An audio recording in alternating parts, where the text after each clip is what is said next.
This is a post-match press conference, Jamaica against Honduras. We're joined with the head coach of the Reggae Boys, Steve McLaren, and also Reggae boy Joe Latipoder. Firstly, we'll have a few opening remarks from Coach McLaren in terms of your reaction to the result, topping the group, and of course we'll open the floor for questions from members of the media. So, Coach, second match on Jamaican soil, reaction to, of course, topping the group, and your thoughts of how today went. Yeah, the target, the vision was to finish top. We had a bad start to the group, and a credit to the team, they recovered with away games and away wins at Honduras, away wins in Nicaragua, and everybody knew this game because of the Nicaragua game as well. There were three teams going for the two top spots, and I think you could see that there was a little nervousness and not a willingness to really take the game to Honduras. It was more we wanted to and felt like we wanted to control the game and didn't go forward with any tempo, any pace. There was no speed in the game, and we were. When you need a draw, the mentality can get in the way, and I think that did. I think we were, but we said at half-time, we have to be resilient. We have to make sure that we get the result, and the key thing is the result. The key thing is we're top of the league, because after the first game against Cuba, we were under pressure. In Honduras, enormous pressure. Artificial pitch, hostile atmosphere in Nicaragua, under pressure, and the boys delivered. And whatever the game was today, they delivered. And the result today was probably more important than the actual performance. We can play better. We made too many mistakes. But without the ball, the recovery, determination to keep a clean sheet, credit to everybody for that. 11 defend, 11 attack. They all did that. We got the result. We topped the league, and we look forward to the draw after the games tomorrow. Yep, just to provide clarity before we open the floor for questions, Concacaf later this week are supposed to unveil the latest Concacaf rankings index, and that of course will provide clarity in relation to the quarterfinal pairings, in addition to what happens in Group A tomorrow, and especially with the Costa Rica-Guatemala result. Trish, you want to open the floor for questions? Hi Coach, hi Lati. So the last time we spoke about you not being completely familiar when you were on home soil. Based on the results that you have now gotten, including today, how familiar have you gotten with the team, and are you seeing what you want as a coach at the moment? I said to the team, the last camp was a learning process. We put quite a bit of information in. We kept it simple. We wanted a certain way of playing. We wanted to control and play possession and build from the back, but be effective. And you know, in the home games, we've not quite been effective in the final third. Though Cuba, we had 27 shots. But today we were not as effective in the final third. And so yeah, I'm pleased with the first camp. I'm pleased with the second camp. Nicaragua was not an easy game, and we've tried to develop and try and not overcomplicate it, but create a certain identity of the way that we play. One being hard to beat, and two being able to, defend as a team very well, but also to keep possession and create chances. All right, Chris. Yeah. So, Coach, 4 games, only 1 game you've conceded a goal. That's against the Hondurans. 3 games, 3 clean sheets. Defensively, are you satisfied with what the team has done throughout the first round of the competition? Absolutely. Delighted. It's the foundation, it's the base, and you can't get away from that. You know, I thought Lati at the side of me, in front of the back 4, dropping in as a 3, using that intelligence, very tactical. Ethan Pinnock and Holgate came in, Damien Lowe. you know, we made mistakes. They hit us on the break. Ethan and Mason defended the goal well, supported by Lati. How many times last-ditch tackles he made interceptions.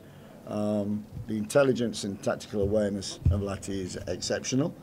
And we needed that today to keep that clean sheet. And we always said that, okay, the opponent might get through and they might have a shot, but we've got Andre Blake. All right, so Lati, this question is for you. Somebody who has been basically everywhere, midfield and defensive-wise, you have been a part of these matches where you would have gotten 3 clean sheets out of 4 games. Judge the defensive performance of the Reggae Boys so far, you believe, at the end of round 1 of the Nations League? Yeah, I agree with the coach. Defensively, we've been top, and like he said, it's the base. When you build a house, you don't start with the roof. You start with the base, and that's what we've been working on a lot. It just shows as well the desire that we show to defend our box and what it means to keep a clean sheet to us. I thought Mason was great tonight, coming in on his home debut. It's not an easy thing performing, especially when it's your full debut at home. You want to impress your home country, you know. So I thought he was top tonight. Same with Ethan as well. He was vocal, he was communicating, and he was really organised. But throughout the camp, like I said, Nana, Blakey, myself, Ethan, Mason, even Deshaun, who's not here with us now, had a part in it. We're really building that togetherness and building that structure that we're such a hard team to beat and hard to break down, and that's what we want to get to. Thanks, Leighton. Yeah, Coach, Nate Believer from Sportsmax.tv. Can you talk about the changes in the second half and the thinking behind those changes and how they changed the game in the second half? I wasn't pleased with the tempo in the first half. It was too slow, and therefore Honduras could get behind the ball. They waited for mistakes. We made mistakes. So we wanted to inject more tempo. And yeah, I think we did. I think it was difficult to, we wanted to build and go through the middle. I think it was difficult to do that. So therefore we had to rethink and go around the opponent, which is why we put the wingers on Kahim and Sifas. And yeah, look, I'm seeing these players for the first time. I'm working with these players for the first time, so I don't know them. I'm getting to know them, and you know what I've seen. They injected that tempo, they injected that that speed, Sifas. As soon as you get, that's what I want. I want wingers. Don't come back, take them on. Same on the other side, Kahim. You know, take people on. So I thought it brought a bit more tempo to our game. But we're still not satisfied. We like to build and we like to keep possession and we like to progress final third and get some finishes, but we couldn't do that today. Quick follow-up question. Tyke Maggie played well in the last game, but didn't look so convincing today. Do you have any idea why he didn't deliver like he did last game against Nicaragua? Yeah, I think against Nicaragua we put him on the right-hand side, so he played kind of inside right position, and against Nicaragua that suited him. I think against Honduras we wanted more speed on the wide. Well, we wanted more speed on the wide positions, and we're losing Bobby Reid. It was a perfect opportunity to give Tyreek a chance in his position of number 10. Yeah, it was difficult in there. Honduras, that's the strength of the team, the midfield. They're very tough, closed down. You saw it. You know, even Casey Palmer getting caught on the ball. You know, Tyreek getting caught on the ball. So it was a difficult game. We thought about moving him out wide, but as I said, it was a game, I think, for Kahim and Sifas, more speed on the outside to create. All right, Mark. Bryce? Dwight Fraser, IRFM. Davion Lowe, out of the contest. Joshua Anglin, what's your take on him? Yeah, I've liked him in training. He's a character. Certainly a character. And his nickname's Rooney. I asked him why it's Rooney. He said, I play like him. I said, I've coached Rooney, you do not play like him. What's your take on his? I like him. I like him. I watched the game, Mount Pleasant. Mount Pleasant. Yeah, and I said, who's that? Who's that number 6? And unbelievably, someone said, yeah, Angolan, he's played before, he's only 24. I said, only 24. He plays with a more mature head. So we give him an opportunity, and that's what we've been doing in the 2 camps. You know, we've had injuries and we've had to bring people in. You know, Romario, we brought him in. You know, he did really well. Tyreek, another one, Angolan. So, yeah, well, I'm learning so much, and don't get me wrong, I'm making mistakes as well, but I'm learning, and the more mistakes I make, the quicker I will learn, and we will get to a squad and a team in which I believe will get better and better. Thanks, Dwight. Bryce? Coach, after Nicaragua game, you said that the team got the goal, the possession game you wanted. And this time around now, the team had a possession game, but Craft not the goal that you wanted. What would be the school of thought now for the next window to have get that perfect blend where the team is able to play how you want, but as well get the results that we needed to go forward? Yeah, I think the concept which, well, I'd like Lati to answer that, because Lati's worked in the build-up phase and the progression phase. So Lati, what do you think? I just think it's one of those, like you said, against Nicaragua, it was a hostile environment. It was tough on the pitch to keep the ball, but we got the result. And then tonight, it's just finding the time when we need to be steady on the ball, slow it down to almost drag them out, and then pick up the pace of that injection where either we slap it through the lines into our 10s or play the balls over the top for the runs that we've got in behind. So it's just being patient, but finding the right moment to inject the pace that we need to into the game. And that will come with time. You know, we've had two camps now with coach. Where we've come from the first camp to now, I think you can see in the performances, we've got a lot more structure. We're finding our identity, and yeah, like the coach said, I think we're only going to improve and get better. So then next camp, we'll do our recap on these games. We'll learn from them. Then hopefully, like you said, we can get that where we're solid, but we keep the ball and we're threatening the back four and threatening their goal as well. I think the key thing, from my point of view, is great. Talks like a coach.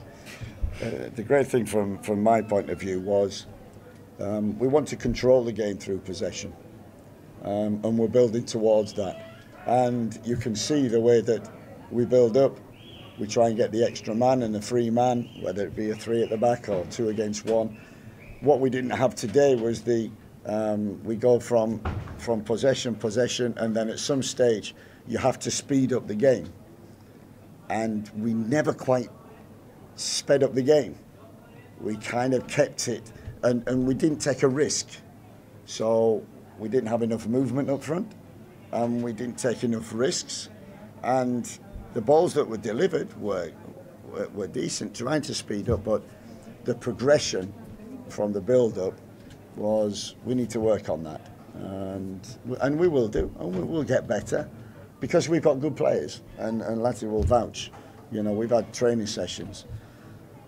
We had one yesterday, and I thought football was terrific, and that's the curse, isn't it? It's terrific in training, and we can't. But it will come. It will come with time. Well, we will make mistakes, as we did, but our defenders, goalkeeper, you know, made sure that their mistakes never got punished. Thanks. This time. Daniel? Like? Yeah, hi coach. Jamaican fans are extremely hard to please, especially knowing it's taken a while for us to get back to the World Cup. Knowing that the first 2 games on home soil that we weren't able to get a win, and I believe our next home game here might be next June. November, pardon me, sorry. Does it sort of concern you that we haven't been able to get over the hump when we played in front of the home fans compared to playing away under those hostile environments? Yeah, it's something that we're learning. You know, there's been 4 games, and you're absolutely right. And we're trying to find a way. We're adapting, and we're trying to find a way in which we can play at home, and build up, speed up, and finish. And today, and we've had it, you know, against Cuba. I thought Cuba was, I couldn't fault the performance, just the finishing. It was one where we kept possession, we sped up, and we got the finish but couldn't get the goal. So it's there, and like everything, you're always aiming for consistency. And if you look, we've probably had 4 sessions in which the players have had to work on what we're trying to do. Only 4 sessions.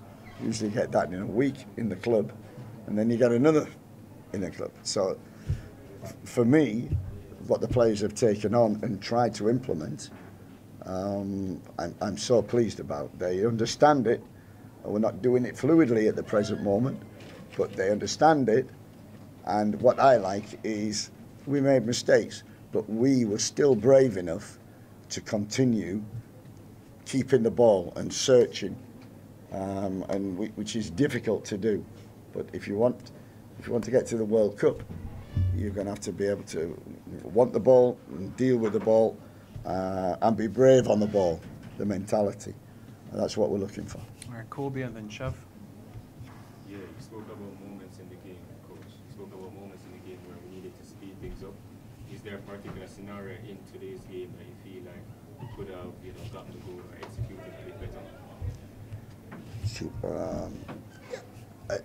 I thought we did. I thought the introduction of Cephas, the introduction of Kahim, gave us that penetration in the wide areas, and it was so tight in the middle, we had to go around. And was there enough willingness for the players to really take that risk to get forward, to make them runs forward? Or was it, we don't want to lose this game, we play safe? All right, so follow-up question. How do you think, when teams are that aggressively defensive, like in the future, how do you think we can counter it? We work on that. We've worked a lot on build-up from the back and progression through the midfield. And the most important is the final third and the finish. And so we'll work on that. But believe you me, we've got the players, we've got the talent, we've got the ability, and we're searching even more. We're very fortunate that Tyreek came in. I loved him in training, loved him in Nicaragua, and even today, when it was difficult, he's wanting the ball, taking the ball. That's what you need to go to the next level. So we'll keep working on that and keep searching and try to develop the players when we have them. All right, Chev. All right, that's it. So we're back in the quarterfinals of the initial league, top of the table. So now we're going to be going up against the perennial top dogs of Concacaf. Coming back from last year's performance, how confident are you, and do you think the players will be going into that fixture? Yeah, I think we should be very confident going into the games. As a football player, these are the games that you want to play in. You want to play against the top dogs. You want to go and have that challenge and prove yourself. Especially from last time, we were so unlucky not to get to the final, and it just shows what we can do as a group. And yeah, like I said, I think we should be very confident going into it. We need to go back to our clubs now. We need to stay fit. And yeah, when we come back, we need to come with an open mind, and we learn, like I said, from these camps, and we go into that one with that mentality that we're going to go and put our foot forward. We deserve to be there, top of the group, and yeah, we have to go with that mentality. Finally, Chris. So, Coach, first couple of matches, you're into a knockout stage of a Concacaf competition. Mentally, I know you're drafting a lot of stuff in your mind as to what you're going to do going forward. Without revealing too much, what do you think is going to be the next step for you now you're stepping into the quarterfinals in November? I think this was the most important step. It's always difficult in group games. We had to play arguably the best team in the group. We had to play them twice, home and away. And then a difficult trip to Nicaragua on artificial. So they were big tests. I felt anyway they were big tests. The key at the beginning and at the end, and I said, before the game, finish the job. Finish top. Make sure we're in the knockout. And I think that was the mentality and in the mind. And now we need to free the mind a little bit. It's knockout. Lati summed it up. I wanted desperately to get into the knockout stage. So we've done it. Credit to the players. We've achieved that. And now we really look forward to the draw and who we get. And to go up, as you say, against the top teams in Concacaf. That's Coach. Thank you very much. Thank you very much, members of the media. Thank you. Thank you.